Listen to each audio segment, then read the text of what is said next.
So guys, it's finally mid-June, and that means the end of the school year. So this will be my last Words of Weather show, sadly, for the school year. Hoping to get right back into it next year. But for my last one, I think it's basically really important to talk about this right here, the upcoming hurricane season. It already started a few weeks ago on June 1st, and it goes all the way through November 31st.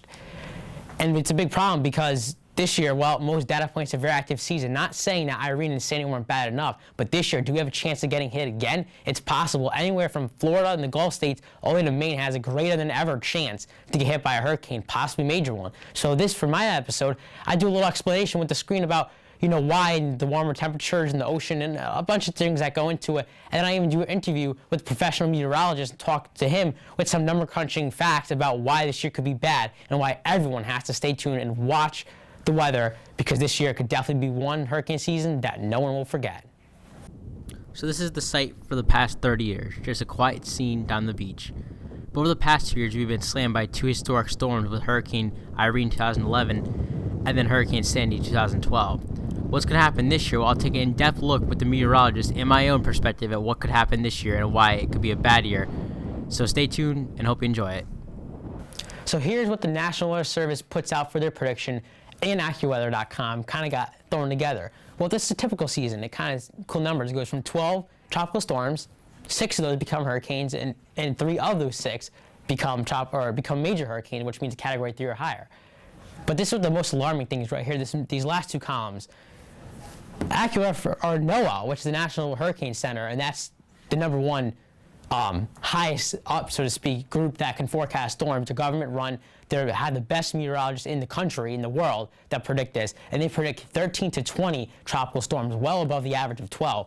7 to 11 hurricanes, well above the average of 6. And 3 to 6 major, which is between the low end on here and even exceeding double what the average hurricanes are, major hurricanes. And then AccuWeather is, again, right in between about there with 16 tropical storms, 8 of those becoming hurricanes, and 4 of the 8 becoming major hurricanes. Now, these could be in the middle of the ocean. Doesn't mean it's going to hit land, so that's only a good thing. But also, it only takes one, as they say, to make a difference. So that's why it's a very active season, and all the data points to it. Not just one group, but like several groups. And that's what we have to watch out. But why would it be happening? Well, here's the ocean temperatures. And this is the coast off of Africa. And most of our hurricanes, some of them can form in the Gulf of Mexico right here. Most of them, though, for the Northeast, our sake, come off the African coastline and basically rides up, gets into some of the moisture here. And look at that, red bullseye right by Connecticut. The arrow's right Connecticut. Well, that bullseye is very pocket of hot water. Warm water, I should say, not hot, warm. In the 70s to maybe near 80. That's very warm waters, very above average. And between the warm temperatures there in the Gulf, there's a good chance that storms can not only develop, but grow in strength, size, and numbers. And right at the coast could happen this year again like it did 2 years ago. And last year with Sandy and Irene, it's possible. That's why, again, it's a very active season. And this is what, another map of what possibly could happen. This is updated about last week of April, and you can see how there's a higher than chance all the way up and down the East Coast, the very high chance, and off the coast of Florida. Not good for those in Florida. And these, again, possibly chances where we can get hit by a hurricane this year. And still, Connecticut, right by the high. So again, it's nothing to take easy, guys. This is something that you're going to have to stay tuned on, and it's no joke. Here is the 2 maps. This is Sandy, which, again, took an unprecedented, basically, left-hand turn, which is almost impossible. And it did it last year, obviously, as we can see. And it basically turned in towards the panhandle of Maryland. And this is Irene the year before, and it basically just swooped up and got right about southwest Connecticut into New York City area. And again, that was bad, but again, nothing terribly strong, and that's what we can see this year.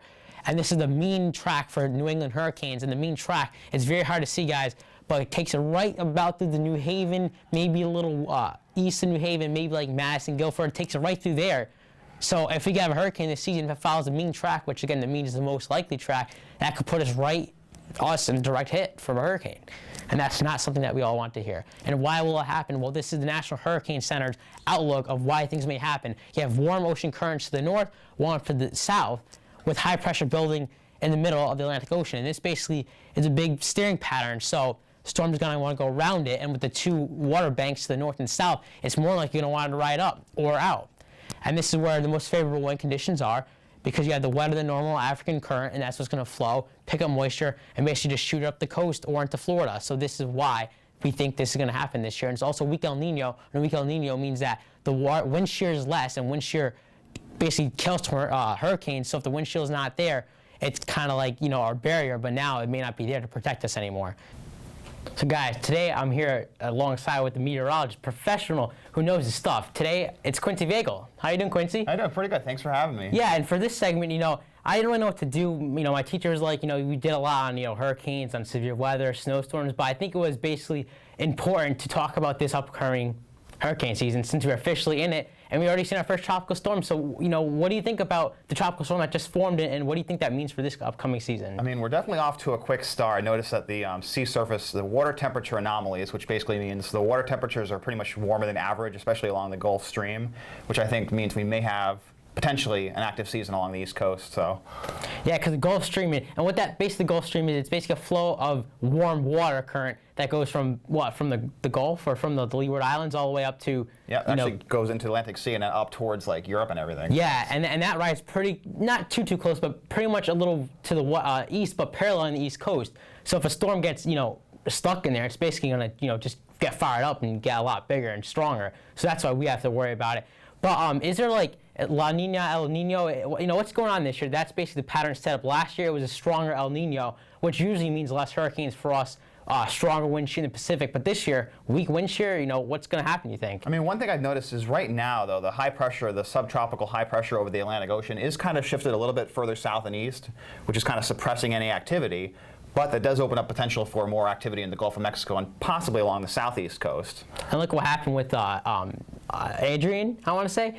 Andrea. There. The names always kill me this time of year with the hurricanes because they're never usually straightforward. But it already formed a few weeks ago, and that came from the Gulf, right? The Gulf of Mexico, and basically kind of came up towards us. So, I mean, if that happens during the height of the hurricane season at Category 3, if it stays a little east, gets picked up by the Gulf Stream, you never know. And then, the National Hurricane Center, they have up their numbers greatly from the average. What's your opinion on that? Yeah, I definitely think we're going to see, or I'm pretty confident we'll have a pretty increased amount of activity, which means a lot of tropical systems, a lot of hurricanes. Again, does that necessarily mean that we get struck again here in New England? Can't say for sure, but the potential is certainly there. Now, AccuWeather.com, which is a fairly accurate source for weather, they put their whole team of meteorologists out and they make their predictions. They predicted, I want to say 17 to 20 named storms with 3 or 4 becoming major, and they claim we're going to have 3 landfalls on the the East Coast. Now, how accurate could they be? I say it's nearly impossible for me to predict that. But what are they looking at, you think, to make that prediction? Because for them to do that, that's pretty high for them. I mean, yeah, that is a very challenging call to make this early in the season. I guess you could argue that the water temperatures are warmer, and maybe they're looking at past analogs, which means maybe past seasons that had a similar setup. So who knows? I mean, in 2005, we had something like at least 25 named storms, I think. So. Yeah, so another record-breaking year. And there's been some back and forth that going on, with the meteorologists all across the country and the National Hurricane Center and stuff with Dr. Rick Knabb leading it. Very good guy. And they've been kind of talking about, are we going to get back into the pattern like the 50s and the 1950s? We had like a 5-year span of like wicked storms, and then we had a nice lull. So you think we're going to get back into that active pattern? I think we might be, and I don't know the exact stat as to how many years, but U.S. has not had a major hurricane landfall in several years. It's actually been almost like a hurricane drought. So that's a little bit alarming if you look at it that way. But yeah. The pattern is very similar to what we saw, I believe, from 1952 to 1955, where there were several really strong storms, and several of those did impact New England. Yes. And what's the most startling news? I mean, we had Sandy last year and the year before Irene. Now, Sandy was just one of the most oddball storms I've ever seen in my life, and probably you in your career. With the left hand turn into the Delmarva Peninsula. But even Irene, that was still not a direct hit. I've been looking at my sources, and we still have not had a direct hit from a hurricane or above, I think, a Category 2, they said, in Connecticut in like 20 or 30 years. Yeah, Hurricane Gloria in 1985 was the last hit. And before that, we were hit in 1960. We were hit in 1954, 1938. Actually, I think the 1944 hurricane also came up. So, again, a little bit of a hurricane drought, even though we haven't had a direct landfall. Now, Tropical Storm Irene was close, but obviously it wasn't a hurricane. Yep. Hurricane Bob in 1991 was close too, but that hit like Block Island and Cape Cod. So. Yeah, it's one of those things that no one can predict where it's going to hit, but as the most famous quote by anyone in this department is, it only takes one storm to change the landscape of a whole entire coastline.